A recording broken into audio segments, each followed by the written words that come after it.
কি যে গরম, ঘরে এক বিন্দু মাত্র থাকতে পারতেছি না। এই গরমে কি করে বাঁচবো, মনে যা করছে। চাচা, কি আছে? কি খবর কি তোমার? এই ঘরের মধ্যে এসি থাকতে তুমি বাইরে এসে বসে রয়েছো। খবর আর কি হবে, কারেন্ট নেই। এসি থাকলে কি হবে, সেই এসি চালানোর জন্য কারেন্ট লাগবে না? সেই কারেন্ট তো নেই।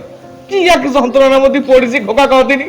এই যে ছেলে মেয়ে পরীক্ষা, এই যে এই পরীক্ষা কি করে পড়ালেখা করবে, এই গরমে অতিষ্ঠ হয়ে যাচ্ছি মানুষ।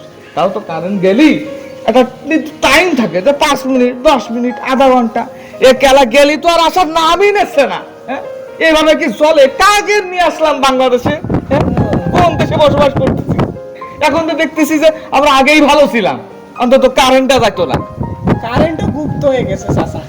হ্যাঁ, তুই কি আছে, তুই কোনটা আসলি?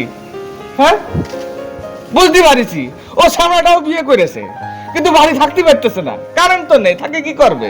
ওই জন্য আইছে চাচার কাছে।